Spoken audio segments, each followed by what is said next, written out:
A millionaire unexpectedly chooses a weak and injured dog as a gift for his nephew. The boy promises to take care of it, but a few days later takes it to the cemetery, and then the fairground hummed with the energy of 100 conversations overlapping, the scent of caramel apples thick in the air. A balloon vendor struggled against the wind, his red and blue orbs bobbing wildly as a young girl squealed, tugging her mother's sleeve. Somewhere in the distance, a brass band struck up a tune, its notes weaving through the din of carnival rides and chatter. Richard Collins adjusted his coat and glanced down at his grandson. Tommy walked with the quiet precision of someone trying to take up less space. He wasn't sullen, but there was a carefulness to him, a restraint that didn't quite belong to a 9-year-old. Richard exhaled slowly, feeling the weight of time settle over his shoulders. "Where to first, kid?" he asked, forcing lightness into his tone. Tommy shrugged. "Just looking." They strolled past the brightly painted booths, past the farmers selling bushels of apples and fresh honey, past the game stalls where teenagers lined up to test their luck. It was a world Tommy should have been enamored with, yet he remained at a distance, hands tucked into his jacket pockets, observing but not engaging. Then he stopped. Richard followed his gaze and saw the auction pen, a makeshift enclosure set up at the far end of the fairground where livestock was being traded. Cattle shifted restlessly inside the fencing, but it wasn't the cows that had caught Tommy's attention. The dogs. A dozen of them, of different breeds and sizes, some barking and clawing at the wire, others panting nervously. The auctioneer, a stout man with a face red from either sun or whiskey, called out numbers with the sharp authority of someone accustomed to being ignored. Next up, a fine young border collie, sharp as they come. "Who'll start the bidding at 50? The collie wagged its tail hopefully. A woman raised her paddle. Richard was about to steer Tommy away when he noticed it. The one dog that didn't move. In the farthest corner of the pen, where the light barely touched, lay a Rottweiler. It was too still, too silent, its head resting on its paws, its coat dulled with dust and old wounds. It did not bark, it did not flinch, it simply stared past the fence, past the auctioneer, past everything. Tommy stepped closer. Richard recognized the look on his grandson's face before the boy even spoke. That quiet intensity, the way his fingers curled into fists as if holding on to something unseen. It was a look he had seen before, once, when Tommy had insisted on keeping an old army jacket that had belonged to his father, despite it being too large for him. "Grandpa," Tommy said, his voice barely above a whisper, "I want that one." Richard sighed, shifting his weight. "Tommy, that's not a pet. Look at him. He's in bad shape." "I don't care." The boy's hands tightened. "He's the one." The auctioneer squinted in their direction, clearly surprised by the interest in the motionless dog. "Ah, that one. Don't know much about him. No papers. Picked him up from the lot behind a rescue camp, according to the person who sold it to me. Likely got tossed out of some backyard. Ain't much good. Probably sick. Start at 50, but I'll be lucky to get that." Laughter rippled through the crowd. Someone muttered something about damaged goods. Tommy's face didn't change, but Richard saw the way his jaw set. "Grandpa, please." Richard hesitated. He looked at the dog again, really looked this time. There was something unsettling in its stillness, a weight in its eyes that made Richard's stomach twist. The Rottweiler was young, but not entirely. Its body bore the marks of something more than just neglect. The bidding was non-existent. The auctioneer coughed into his hand, clearly ready to move on. Richard lifted his paddle. 75. The auctioneer blinked, startled. He looked around, but no one else showed interest. "Sold," he declared quickly, almost as if eager to rid himself of the animal. Tommy exhaled, shoulders dropping in relief. The transaction was swift. Richard signed a few papers, handed over the cash, and was given a leash that looked like it hadn't been used in years. The dog was led out of the pen, but he barely reacted. No excitement, no recognition of freedom. Tommy knelt in front of him, reaching out a hand. "Your name's Gus now," Tommy continued, his voice unwavering. "If that's okay with you." Gus didn't move. For a long moment, the boy and the dog simply stared at each other, not like an owner greeting his new pet, but like two strangers measuring something unspoken between them. Richard studied the scene, pressing his lips together. Maybe the auctioneer had been right. Maybe Gus really was broken beyond fixing. But then Tommy whispered something only the dog could hear. And for the first time, Gus blinked. Not much, just a flicker, a fraction of a second where recognition fought through whatever fog had settled over him. Richard wasn't sure what it meant. He wasn't even sure if it meant anything at all. But as he watched his grandson place a gentle hand on the Rottweiler's head, saw Gus finally exhale. Just the barest sigh, as if something deep within had released. He wondered if perhaps the choice hadn't been Tommy's at all. The estate sat under a sky that had long surrendered to the evening. Beyond the stone driveway, the vast stretch of trees whispered in the autumn wind, their dry leaves scraping against the ground like an unsettled hush. Inside, warm light filled the rooms, but there was a strange hollowness to it, a brightness that illuminated space rather than comforted it. Richard Collins had never thought of his house as lonely. It was large, certainly, but it had always been filled with people, staff, visitors, even friends on occasion. Yet, as he stood in the doorway of the mudroom, watching his grandson kneel beside a dog that refused to acknowledge him, he felt the quiet press in like something tangible. Tommy had been at it for an hour now. The boy had prepared everything himself. A thick woolen blanket had been laid inside a crate near the kitchen, along with a freshly poured bowl of water and a plate of cooked chicken, shredded carefully by small hands. He had even placed one of his own stuffed animals beside it, as if the gesture might make the space feel less foreign to Gus. And yet, the dog wouldn't move.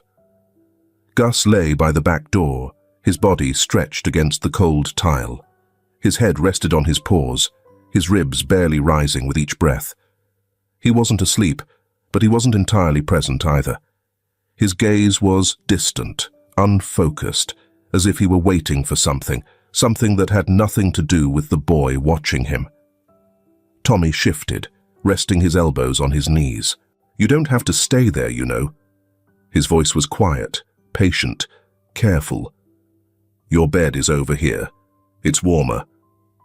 Gus did not react. Richard folded his arms, leaning against the doorframe. "Tommy, come eat. You've been at this long enough." The boy didn't move. He reached forward instead, pushing the plate of chicken a little closer. "Maybe he doesn't like the crate," he said. "Maybe it reminds him of something bad." Richard exhaled, stepping into the room. "Then he can sleep anywhere he likes, so long as it's not blocking the door." His voice was gruff, but it lacked any real force. Tommy didn't argue, but he didn't give up either. He leaned back against the cabinet and opened a book, his fingers tracing the edges of the worn cover. "I'll just sit here," he said, more to himself than anyone else. Richard watched him for a moment, then turned away. He had seen this before, that quiet determination, that refusal to let go of something broken. It reminded him too much of Caleb. The next morning, the plate of chicken remained untouched. The water sat still and undisturbed. Gus was exactly where they had left him. Tommy frowned but said nothing. Instead, he tried again. This time, he didn't speak. He simply sat beside Gus, close but not too close, and read aloud. He chose a book about explorers, adventurers who had crossed mountains and oceans, braving the unknown with nothing but a map and a sense of purpose. His voice was steady, but not expectant. Richard stood in the kitchen, listening. He had seen this too, the way Tommy worked around silence rather than against it. The way he offered companionship rather than demanded it. It made his chest tighten. By afternoon, the boy's frustration finally surfaced. He won't eat, he won't drink. Tommy sat at the kitchen table, his hands clenched around his juice glass. "I don't know what to do." Richard set down his newspaper. "Then we call someone who does." Dr. Maria Lawson arrived that evening, her vet bag slung over her shoulder. She was a woman who had seen more than her fair share of neglected animals. Some physically broken, some simply lost inside themselves. She took one look at Gus and sighed. "This one's been through hell," she murmured, crouching down. "How long since you brought him home?" 2 days, Tommy answered. Dr. Lawson nodded, reaching for her stethoscope. "Well, let's see what we're dealing with." Gus barely acknowledged her touch. He did not flinch when she examined his ribs, nor when she pressed gently against an old wound near his shoulder. When she checked his teeth, she noted how worn they were, as if he had spent months gnawing on something other than food. She sat back on her heels, rubbing her hands together. "He's malnourished, but not starving. His body is healing, but his mind..." She glanced at Tommy. "That's going to take longer." Tommy swallowed. "Is he scared?" Dr. Lawson's gaze softened. "Yes," she said simply, "and tired." The boy hesitated, then asked the question that had been pressing against him since the moment they brought Gus home. Did someone hurt him? There was a pause. Then, with the weight of someone who had seen too much, she said, "I think so." Richard watched Tommy's face carefully. He saw the way his grandson absorbed that answer, the way his small fingers curled into his sleeves. For a long moment, no one spoke. Then Tommy nodded. "Okay," he said. "I'll just have to show him he's safe now." That night, Richard sat alone in his study, staring at the low flames in the fireplace. He thought about the boy who sat beside a dog that wouldn't look at him. He thought about the way Tommy held onto things that had been abandoned, how he poured love into spaces that refused to hold it. And he thought about Caleb, about the way his son had written letters home, telling stories of men who carried more weight than their shoulders should bear, about the way he had always fought for those who had no fight left in them. Richard swallowed, pressing his fingers against his temple. Some things, it seemed, ran in the blood. The morning unfolded slowly, sunlight filtering through the windows in soft golden streaks, stretching across the hardwood floors of the estate. The air was crisp, carrying the scent of fallen leaves through the slightly opened kitchen door. Outside, a gardener raked absent-mindedly, the rhythmic rustle of leaves merging with the occasional distant bark from neighborhood dogs, sounds that Gus did not react to. Tommy sat cross-legged on the floor, his back leaning against the kitchen island. A small piece of chicken rested a few feet away from Gus, an offering left without expectation. The boy made no sudden moves, no coaxing gestures. He had learned that patience was the only language Gus seemed to understand. Richard observed from his chair at the dining table, one hand wrapped around his coffee mug. He had never considered himself a man of sentiment, but watching his grandson's quiet persistence stirred something in him. The boy wasn't trying to fix Gus. He was simply trying to be there. For days, it had been this way. Gus still refused the bed Tommy had prepared, still lay stiffly by the door, as though awaiting a command that never came. He ate little, drank even less. But he stayed. That, in itself, felt like progress. Richard sighed and stood, setting his coffee down with a soft clink. He ruffled Tommy's hair in passing, then stepped outside, leaving the boy and the dog alone in their unspoken conversation. Evenings in the Collins estate carried a particular kind of quiet, the kind that settled deep, unshaken by the presence of wealth or the hum of a distant television. It was the quiet of a place too big for the people left in it. Richard found Tommy exactly where he had left him that morning, still sitting near Gus, this time with a book open in his lap. The boy had dozed off, his head lolled slightly to the side, the gentle rise and fall of his chest, the only indication of sleep. The book, a worn copy of The Call of the Wild, lay across his knees, its pages still open to where he had been reading. Richard's gaze flickered to Gus. The dog was awake, but he hadn't moved away.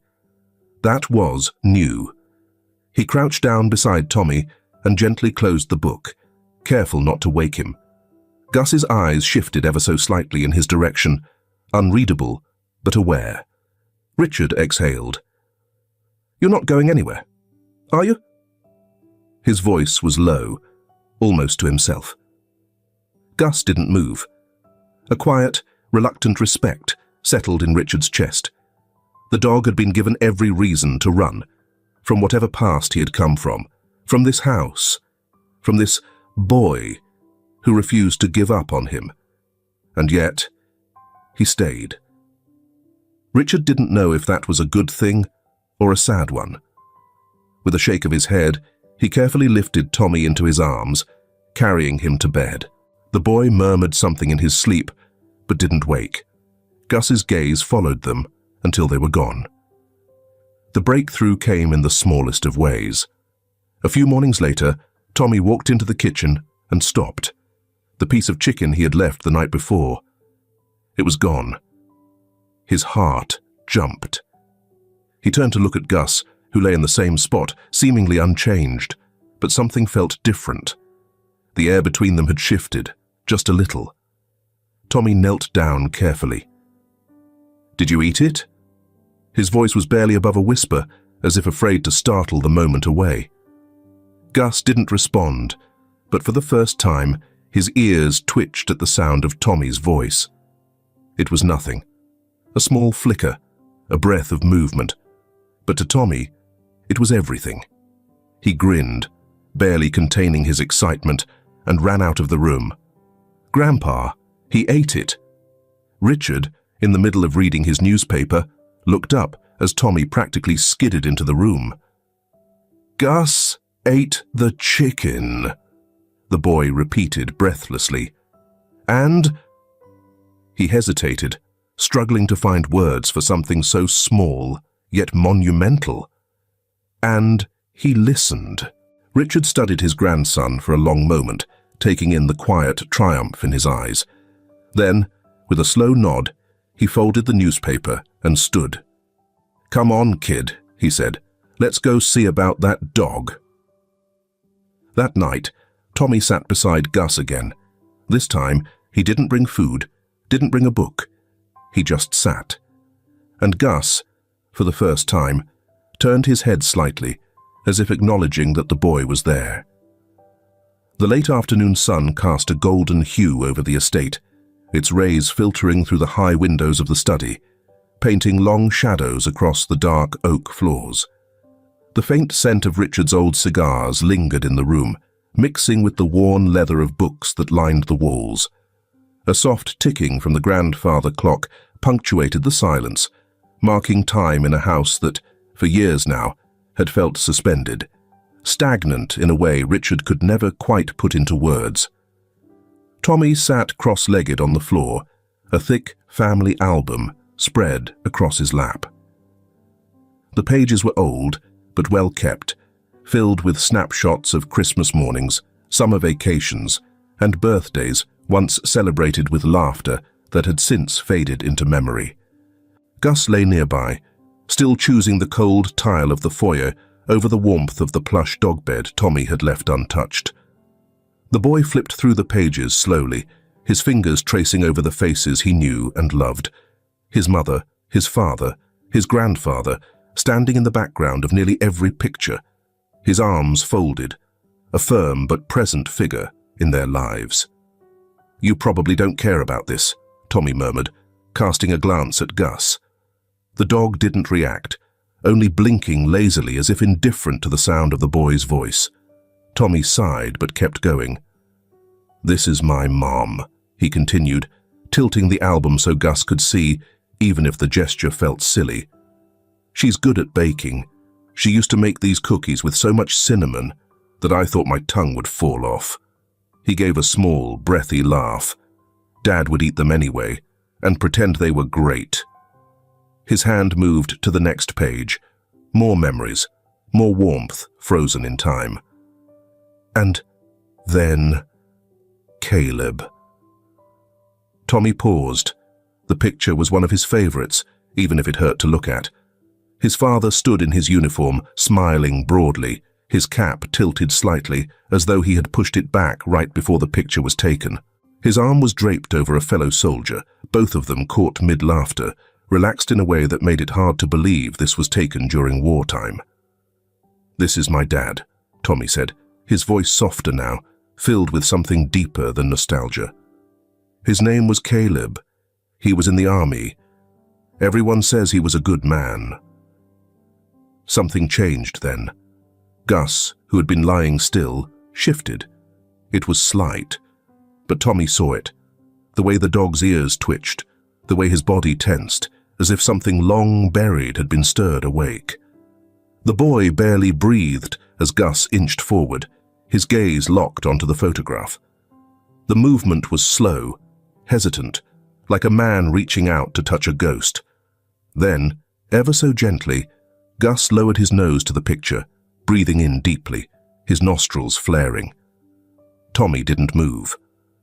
The dog exhaled, a sound so quiet yet so heavy that it sent a shiver down Tommy's spine. Then, in a motion so deliberate it felt almost sacred, Gus placed a single paw over the photograph, holding it there, his claws barely grazing the surface. Tommy swallowed, his heart hammering in his chest. "Do you—" He hesitated. The question felt too big, too impossible. "Did you know him?" Gus didn't answer, of course, but something in his posture, in the way he refused to let go of that picture, made the room feel smaller, tighter, like the weight of an old truth had finally pressed in. Tommy's hands tightened around the edges of the album. For weeks, Gus had been indifferent to everything: food, affection, safety. But not this. Not Caleb. The realization made Tommy's throat tighten. He didn't know what it meant, not yet, but the pieces of something important, were beginning to form. That night, Richard found Gus curled around the photograph. The dog had dragged it from the album when Tommy wasn't looking, and now it rested between his paws, the edges bent slightly from where he had held it too tightly. The sight stopped Richard in his tracks. He had spent a lifetime keeping his emotions measured, calculated even. But this was not coincidence. He moved slowly, stepping closer without making a sound. The fire in the study had dimmed, casting long, flickering shadows that danced across Gus's form. Richard crouched. The dog's breathing was steady but deep, almost strained. Not asleep, not awake. Somewhere in between. His hand hovered just above Gus's head. He hesitated. Then, in a rare, quiet moment of softness, he whispered, "Who were you to my son?" Gus didn't move, but in the silence that followed, Richard felt the weight of a story that had yet to be told. Richard stood at the study window, phone in hand, staring out at the vast stretch of trees beyond the estate. The morning mist clung stubbornly to the ground, curling around the roots of the old oaks like a ghost unwilling to leave. He took a slow breath and dialed. The line rang twice before a voice answered. "Mr. Collins?" Martin's voice was rough, marked by the weight of years and service. "Didn't think I'd be hearing from you." Richard hesitated, then spoke. "I need you to come by." There was a pause, then the faint rustling of movement on the other end. "Is this about Caleb?" "Yes," Richard said, his gaze flickering toward the study's open door, where just beyond, Gus lay curled on the floor, still clutching the photograph as if it held something vital and something else. Martin didn't ask for details. "I'll be there by noon." Tommy sat on the back porch, absently tossing a tennis ball between his hands. Gus lay at his feet, unmoving, but something in his posture had changed. He wasn't pressed against the door anymore. He wasn't recoiling when Tommy sat close. Still, his eyes remained distant, lost somewhere Tommy couldn't follow. The sound of an approaching car broke the quiet. Tommy turned to see an old Jeep roll up the driveway, the tires crunching over the gravel. A man stepped out, a soldier, even without the uniform. His posture, the way he carried himself, and the sharp, assessing eyes. It was all there. Martin was taller than Tommy had expected, his frame lean but solid. His hair had thinned at the temples, streaked with grey, but his presence was anything but diminished. He took in the house, the porch, and then, finally, the boy. "You must be Tommy. I'm Martin, Caleb's old teammate. I'm here on Mr. Collins's message," he said. The boy nodded. Martin's gaze drifted downward, landing on Gus. His brow furrowed. Richard appeared behind them, stepping onto the porch with his usual measured pace. He exchanged a glance with Martin, one of those looks filled with history, too deep for words. Then, without preamble, Martin crouched.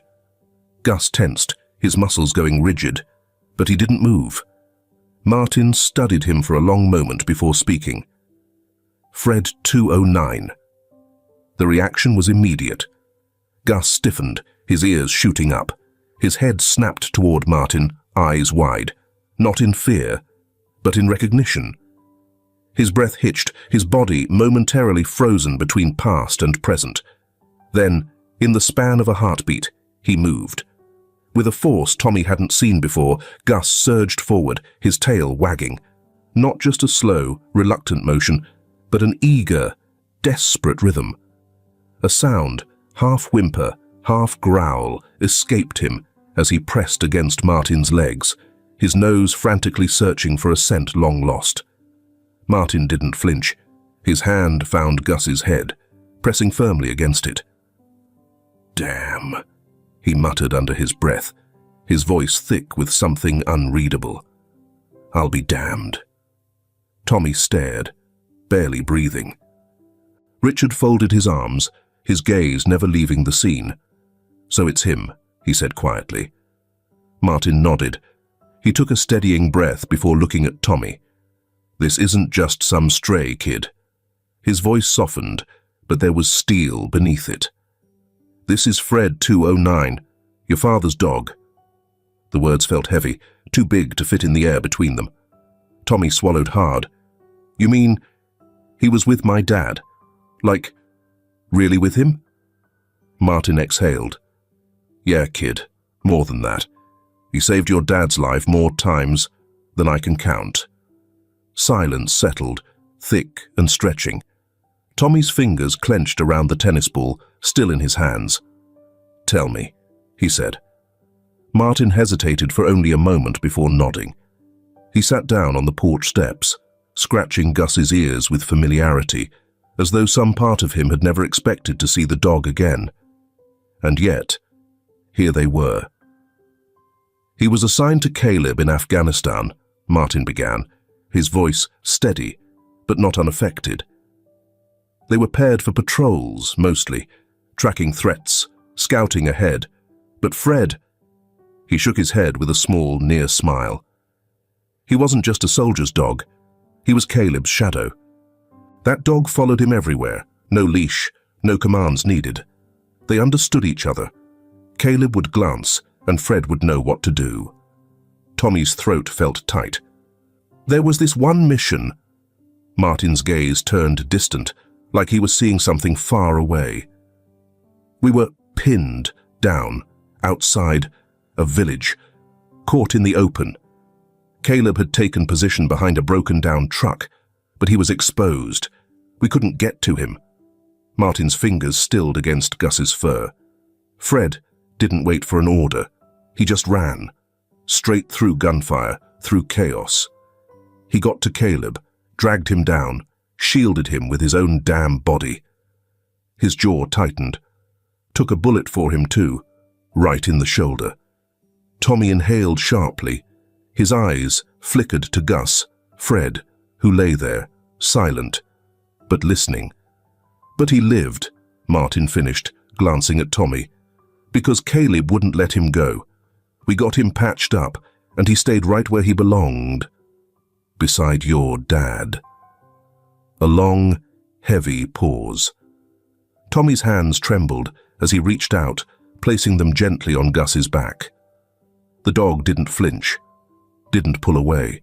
He simply lay there, the same way he had once lain beside Caleb. Why wasn't he with him at the end? Tommy's voice cracked slightly. Martin sighed. Regulations. When Caleb was transferred, Fred got reassigned. But I know. He exhaled, rubbing a hand over his face. I know Caleb never stopped thinking about him. Richard, quiet until now, finally spoke. How did he end up like this? Martin shook his head. After Caleb, after he was gone, it was almost depressed, inactive, not barking, not eating as if it was the one who had passed away. Then, Fred was retired early, no reassignment. He was supposed to be placed in a veterans program, but somehow, he slipped through the cracks. His jaw clenched.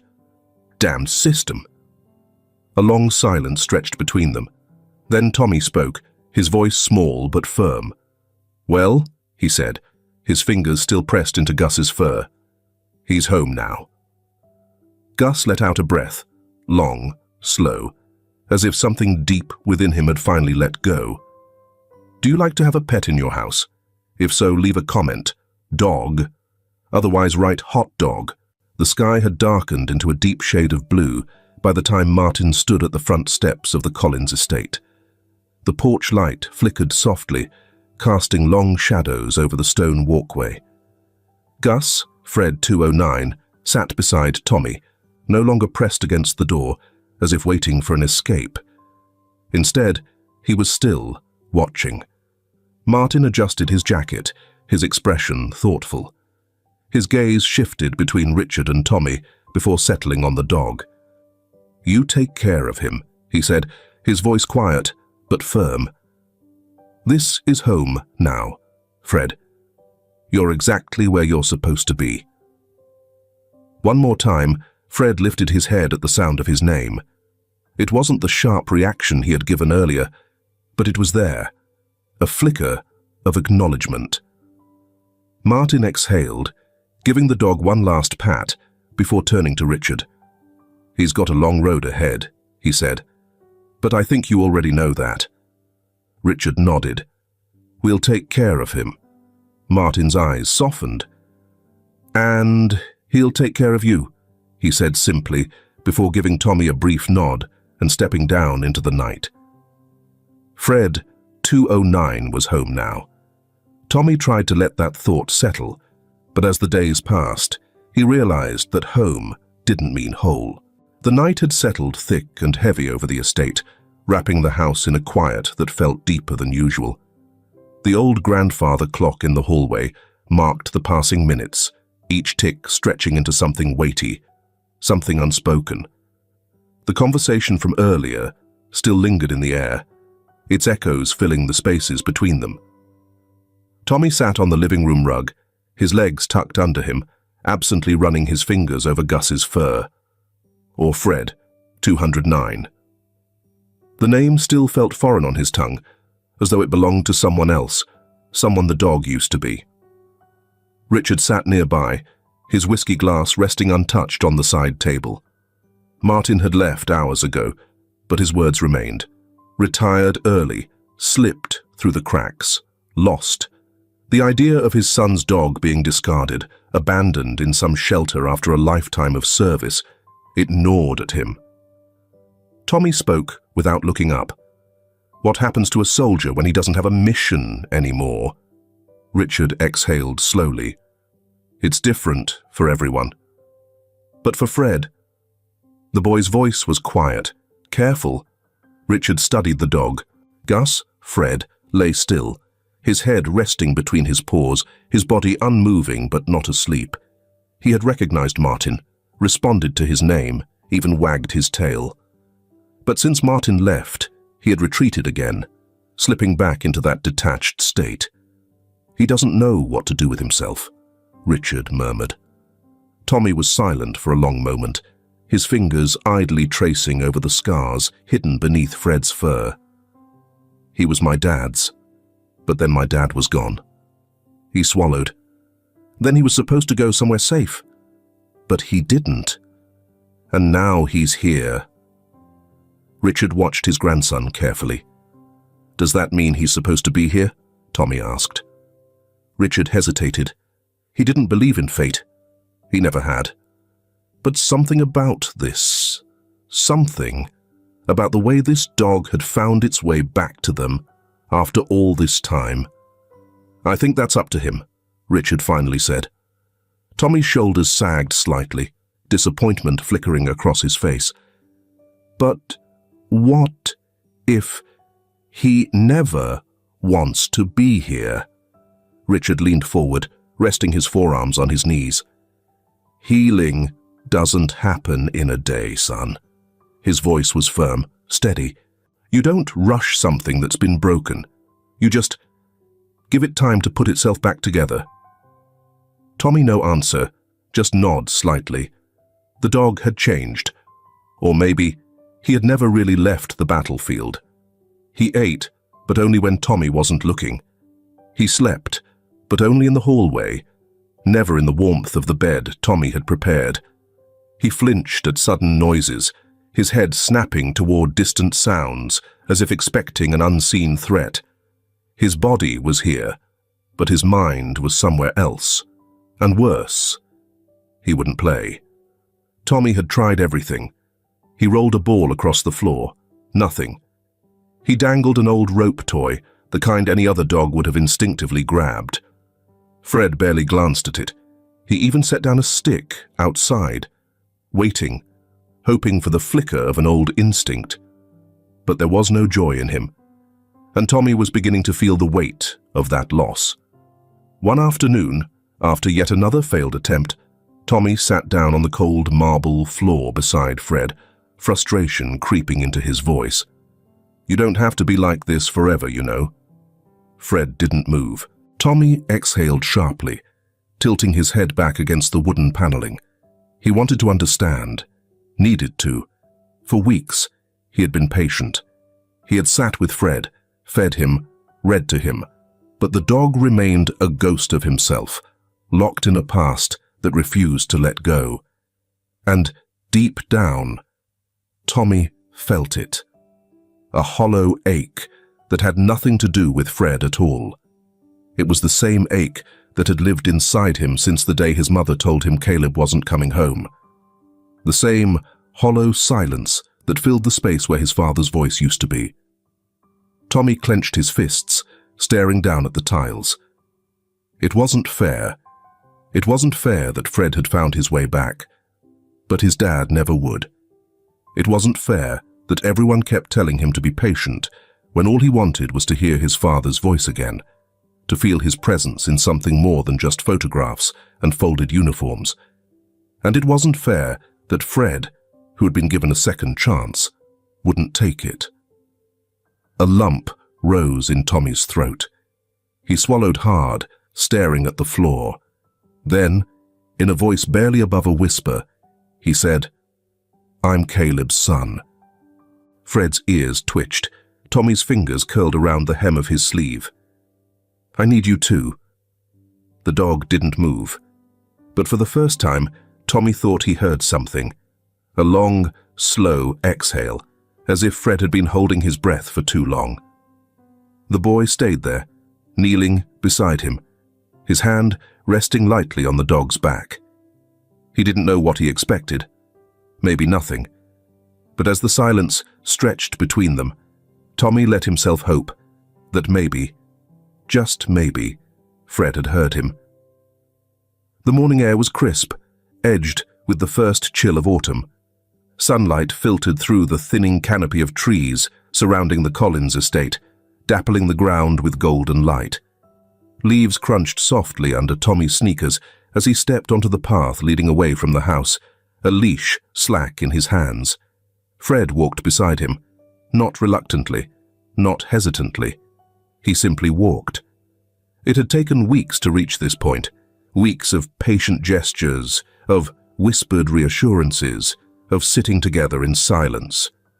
Tommy had stopped expecting too much and had learned to be content with the smallest of victories. But this was something bigger. Fred wasn't following out of duty or habit. He was choosing to walk beside him. Tommy felt his chest swell with quiet pride. He glanced down, watching the way Fred's ears twitched at every distant sound, his posture still alert, but no longer rigid, with tension. He wasn't a soldier on edge anymore, at least, not completely. They hadn't ventured far beyond the estate before, but today, Tommy felt something shift. "Let's go a little further," he murmured, more to himself than Fred. The dog didn't protest. They continued down the path, past the stone wall that marked the edge of the property, past the open fields that stretched toward the outskirts of town. Tommy had always liked walking here. It made him feel smaller, but in a way that was comforting, like the world was big enough to carry things for him when he couldn't. But that peace didn't last long. A group of boys stood at the bend in the path, clustered together near a fallen tree. Tommy recognized them immediately. They were older, maybe 13, maybe 14, the kind of kids who always had too much confidence, too little kindness. He'd seen them before, outside the convenience store, at the park, their laughter sharp-edged, their words meant to sting. One of them spotted him first. "Well, look who it is." Tommy felt his stomach tighten. Another boy snickered. "Hey, rich boy. Decided to take a walk on the poor side of town." Tommy clenched his fists. He hated that nickname. He hated how they said it like it was an insult, as if having money made him something less, something weak. He wasn't weak, but he'd learned that fighting back only made it worse. He kept walking, staring straight ahead, pretending not to hear. But they weren't going to let him go that easily. "Are you going to run home to your big fancy house?" one of them taunted, stepping closer. "Or maybe have your butler fight for you?" Laughter followed. Tommy forced himself to stay calm. He wasn't going to let them get to him. He wasn't. Then, one of them took another step forward, and Fred moved. It happened so fast, so instinctively, that Tommy barely had time to process it. One moment, Fred was at his side, quiet and composed. The next, he was in front of him, ears pinned back, chest low, teeth bared. And then he barked. It wasn't just a bark, it was a command, a warning, a sound that cut through the morning air like a gunshot. The boys flinched. One of them actually stumbled backward. "What the hell?" Fred didn't lunge, he didn't snap, but he stood his ground, and for the first time, Tommy wasn't scared. He looked at the boys, at their wide eyes, at the way their confidence faltered in the face of something bigger, something stronger. "You were saying?" Tommy's voice was steady, calmer than he felt. The tallest boy swallowed. "Whatever, man. We were just messing around." But they were already stepping back. One of them muttered something under his breath before they turned and disappeared down the trail. Silence settled around them. Fred remained in place, muscles still coiled, breath steady. His eyes followed the boys until they were gone, his stance unwavering. Tommy stared at him. Then, a laugh bubbled out of him, sudden and unexpected. "You—" Tommy shook his head, grinning. "You just scared the hell out of them. You're protecting me now, huh?" Fred turned his head slightly, looking at Tommy now, his expression unreadable. Tommy felt a warmth spread through his chest. It wasn't just protection, it was loyalty. His father had once had that. Now he did too. Tommy reached out, his fingers brushing over Fred's fur. "You're protecting me now," he murmured, "just like you did for my dad." And for the first time, Fred didn't pull away. The sky hung low with heavy grey clouds, the kind that threatened rain, but never quite followed through. A cold breeze whispered through the bare trees, shaking loose the last of their brittle leaves. The world felt still, expectant. Richard drove without speaking, his hands steady on the wheel. The long road leading to the cemetery was familiar, but it never got easier. The silence in the car stretched, thick and weighted. Tommy sat in the back seat, the old family photograph clutched tightly in his hands. The edges were worn from too much handling, from too many nights spent staring at it, as if the image itself could bring his father back. Beside him, Fred, or maybe it was still Gus in his mind, lay with his head resting on Tommy's lap. His body was warm, steady, his breathing slow but alert. He wasn't asleep. He was waiting. As the cemetery gates loomed ahead, Richard finally spoke. "You sure you want to do this?" Tommy swallowed. "Yeah." A pause. Then Richard gave a single nod and pulled into the gravel path. The walk was slow. The cemetery was quiet, but not the peaceful kind, more like the world was holding its breath. Richard led the way, but Tommy and Fred moved as one, their steps unhurried, their silence speaking louder than words. As they neared Caleb's grave, something shifted. Fred's body stiffened, not in fear, not in hesitation, something deeper. His ears flicked back, his nose twitched, his pace faltered just slightly. Then he inhaled. It was deep and deliberate, as if trying to find something long lost in the air. Tommy felt it before he understood it. The way Fred suddenly became aware of the space, the way his body trembled, not with cold, but recognition. And then he stopped. Just feet away from the tombstone, Fred planted himself in place. He stood still, unmoving, his eyes locked on the name carved into stone. Tommy's chest tightened. He had never seen Fred like this before. He had seen him afraid, seen him lost. But this was something else. Slowly, Fred took a step forward, then another. He moved with purpose, as if pulled by something only he could feel. When he reached the grave, he sat, and he didn't look away. Richard watched from a few steps behind. His face, usually unreadable, held something softer now, something resigned. Tommy knelt beside Fred, his fingers brushing against the dog's back, grounding himself. Fred let out a long, slow exhale. His body sagged slightly, as if the weight he had been carrying for so long had suddenly become unbearable. Then, a single tear slipped down his dark fur. Tommy swallowed hard. He had never seen a dog cry before, not really. But then again, Fred wasn't just any dog. The lump in Tommy's throat grew tighter. He wanted to say something, but everything felt too small. So he did the only thing he could. He stayed.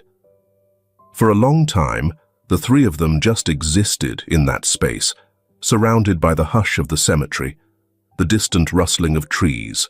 Finally, Tommy found his voice. "He's at peace, Fred," he whispered, "and you don't have to be alone anymore." Fred didn't move right away. Then, slowly, he lowered his head and rested it against the stone. A final goodbye. A soldier standing guard, one last time. The house felt different when they returned, not in a loud or obvious way, no grand shift, no sudden transformation. But something had changed. The silence wasn't as heavy. Tommy noticed it first. Fred no longer hesitated at the front door.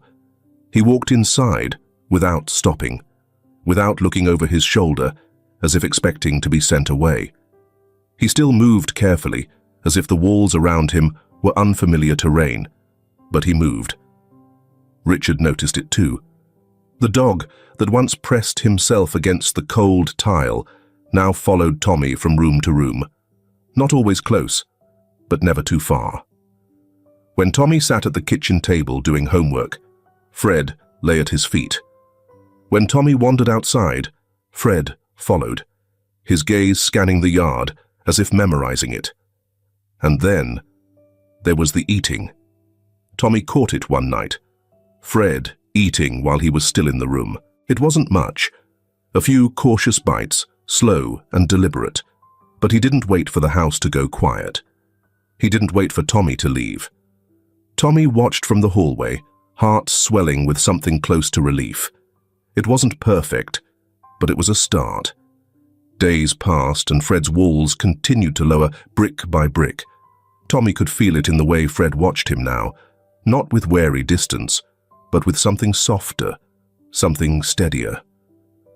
One afternoon, as the autumn breeze carried the scent of damp leaves through the open windows, Tommy sat cross-legged on the living room floor. He reached for Fred's old rope toy, hesitant, unsure if it was too soon. He held it up, dangling it slightly. "What do you think?" Fred stared at it. Tommy bit his lip, expecting the same indifference as before. Then, a shift. Fred's ears twitched. His body tensed, not in fear, but in recognition. His eyes tracked the movement of the rope, following the sway of it. Tommy didn't breathe. And then, Fred lifted his paw, ever so slightly. It was small. So small that anyone else might have missed it. But Tommy saw. He felt his throat tighten, the first flicker of something lost coming back to life. He set the rope down and nodded. "We'll try again tomorrow." Fred blinked, then rested his head on his paws. But his tail, just barely, moved. Richard sat on the porch that evening, watching as Tommy and Fred wandered into the backyard. He didn't call out to them, didn't interrupt, just watched. The boy stood in the middle of the yard, a tennis ball in hand. Fred sat a few feet away, ears perked, watching. Richard frowned slightly. Tommy had tried this before. Fred had never chased after the ball, not once, but this time, something was different. Tommy lifted the ball. "Okay, Fred," he said, his voice light, almost teasing. "Let's see what you've got." He threw it. It soared through the air, bouncing once against the grass. And Fred hesitated. His muscles twitched. His eyes tracked the ball, his body tensing, like it remembered something. But he didn't move. Tommy's shoulders dropped slightly.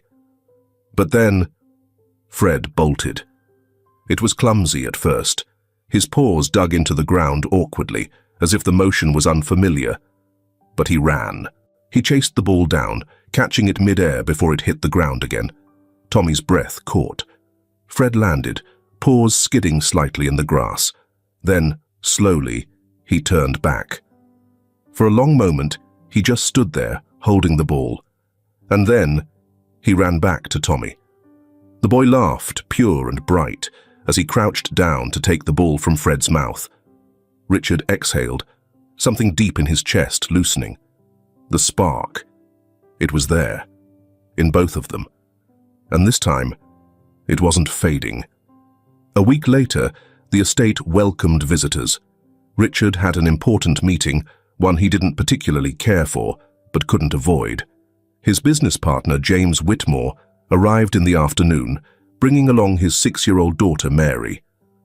Mary was a bright-eyed, chatty girl with loose pigtails and an endless stream of energy.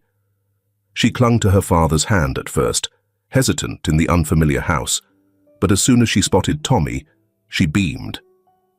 "Hi, I'm Mary," she announced, skipping forward. "Who are you?" "Tommy," he answered, startled by her enthusiasm. Mary's gaze flickered downward. "And who's that?" Fred, who had been sitting at Tommy's feet, lifted his head. He was used to strangers now, used to the presence of others in the house. But small children, that was new. "This is Fred," Tommy said. Mary crouched down, staring at the dog with wide, curious eyes. He's big. Tommy smirked. Yeah.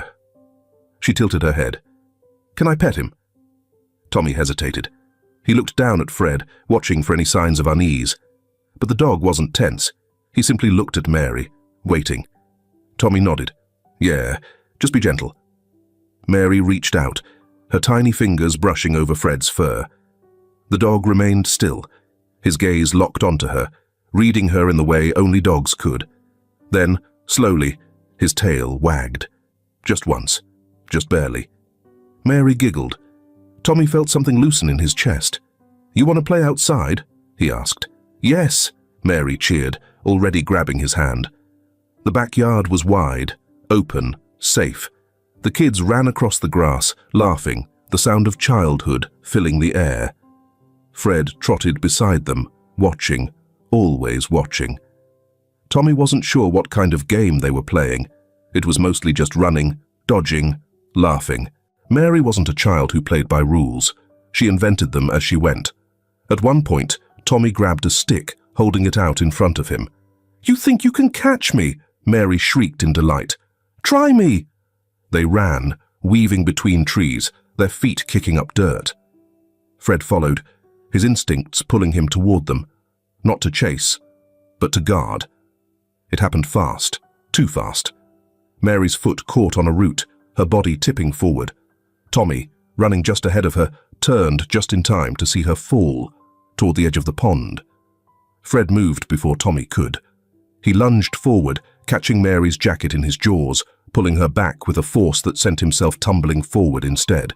His body hit the water. Tommy barely had time to react before he was moving, dropping to his knees at the edge. Fred! The dog surfaced almost instantly, paddling toward the shore, his dark fur slicked against his body. He pulled himself up, shaking the water from his coat. Mary, still sitting on the grass where she had been pulled, stared in wide-eyed shock. Then, a slow smile spread across her face. That was so cool. Tommy exhaled, relief rushing through him. He turned to Fred, who stood there, dripping wet, staring at him as if waiting for approval. Tommy grinned. You saved her. Fred huffed, shaking himself again, sending water flying everywhere. Mary squealed with laughter. From the porch, Richard had seen everything. He leaned against the railing, shaking his head with a small chuckle. Fred looked up at him. Richard nodded. Good job, soldier.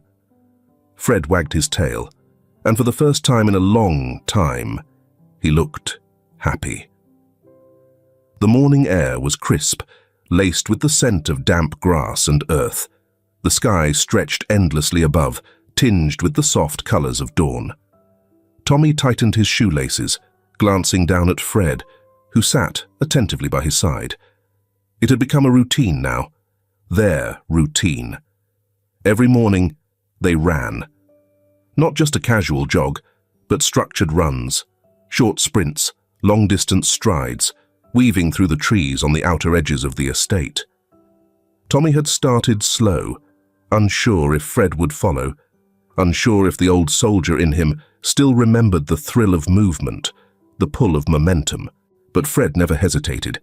Each day his speed increased, his steps grew lighter, his posture changed. Tommy grinned as he broke into a sprint across the open yard. Come on, Fred. The Rottweiler hesitated for only a second before bolting after him, his paws digging into the damp ground.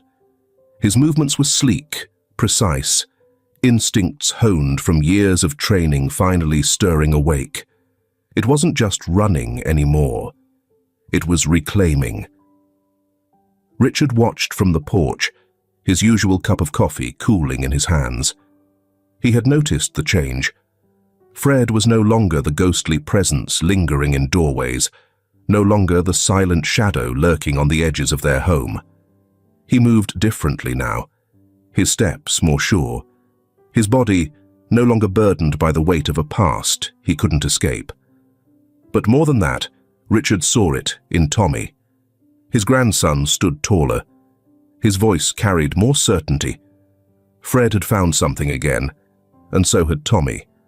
One afternoon, Richard called Tommy into his study. The boy entered, Fred padding beside him, his gaze flickering between them, as if sensing something important was about to be said. Richard leaned back in his chair, considering his words. "You've done a good job with him," he said finally, nodding toward Fred. "He's not the same dog we brought home." Tommy placed a hand on Fred's back, a quiet gesture of agreement. Richard studied them for a moment before continuing. "There's a place I want to take you both, a facility not far from here, a program that helps retired military dogs adjust to civilian life. Some of them still need homes, but most, they just need a purpose again." Tommy frowned slightly, like a second chance. Richard nodded. Something like that. The idea settled into Tommy's chest, heavy but right. Fred had changed. He had healed, but maybe he still had more to give. The facility was quieter than Tommy expected. No harsh barks, no chaotic sounds, just the rhythmic padding of paws, the occasional command being issued by trainers. The air smelled of fresh-cut grass and something more sterile, but it didn't feel cold. It felt like discipline, like order. Fred stood at Tommy's side, his ears twitching, his body alert but not tense. He wasn't afraid. A trainer approached, shaking Richard's hand before turning to Tommy. "So this is the famous Fred 209, he mused, crouching slightly to meet the dog's gaze. Fred didn't shy away. Tommy straightened a little, pride swelling in his chest. The trainer smiled. "Would you like to introduce him to one of our dogs?" Tommy hesitated, glancing at Fred. He had come so far, but this was new. He took a breath and nodded. "Yeah, let's try." They led Fred into a fenced training area, where another Rottweiler stood near the far end. The dog was broad, well-muscled, his coat slightly graying around the muzzle. His ears flicked as Fred entered, but he didn't move. Fred stopped. For a long moment, neither dog did anything. They simply stared at each other, reading, measuring. Then, recognition. Fred stepped forward, his tail lifting slightly, his posture shifting into something calm, familiar. The other dog mirrored him. There was no growling, no territorial posturing, just quiet understanding. Richard, watching from the side, nodded approvingly. He remembers what it's like to be among his own. Tommy felt something warm bloom in his chest. Fred had found his place in their home. But maybe, just maybe, he had more to give to the world too. The sky stretched vast and clear above them, painted in hues of blue and gold as the late afternoon sun hung lazily over the park. The air carried the scent of fresh grass and warm earth, mingled with the distant laughter of children and the rhythmic creak of swings swaying in the breeze. Tommy jogged ahead, his sneakers kicking up small tufts of dust along the winding path. Fred trotted beside him, his dark coat gleaming under the sunlight, his posture loose and relaxed. His ears flicked at passing sounds, birds chattering, bicycles whirring by, a frisbee landing somewhere in the distance. But there was no tension, no hesitation. He was simply living. Richard followed behind at a slower pace, his cane tapping lightly against the pavement with each step. He had insisted he didn't need it today, but Tommy had given him that look, and that was enough for Richard to sigh and bring it along.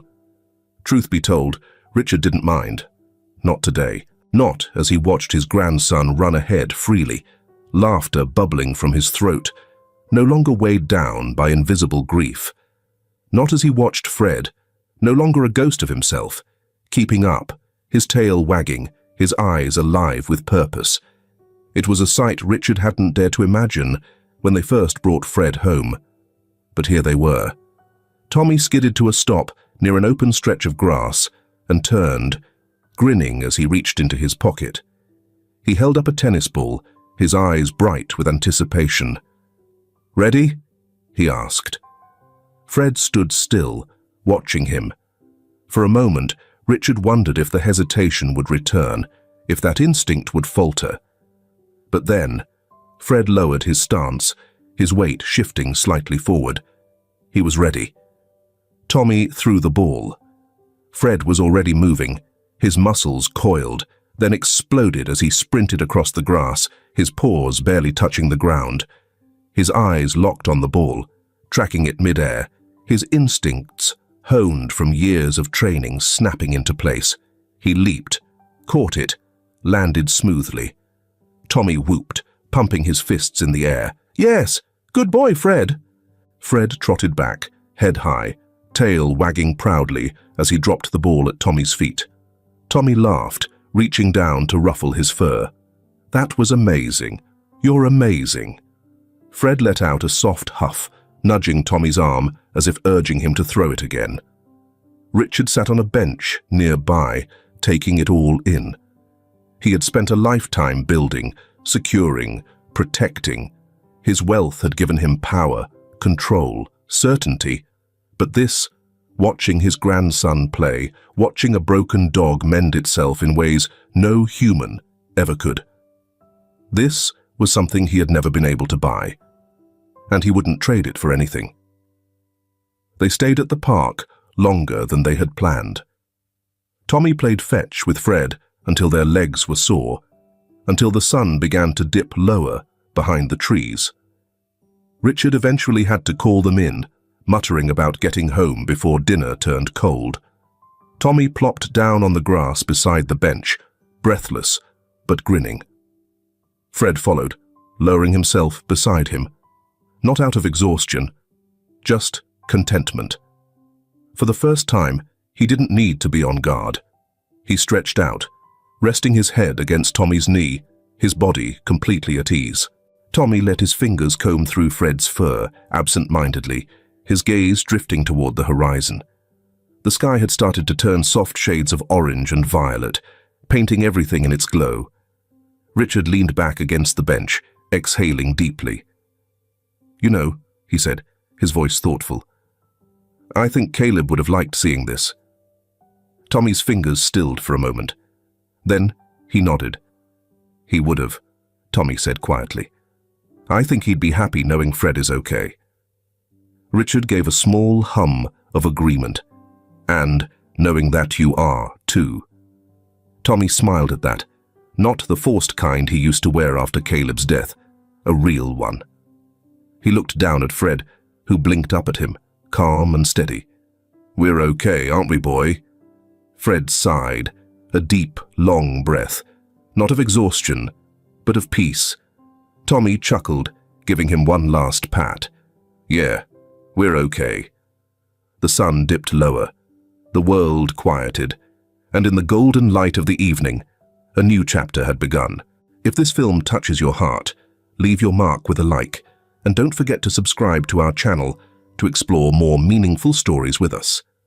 And if you enjoyed this story, please share it with your friends on WhatsApp. And now, share your feelings with us and tell us your own stories.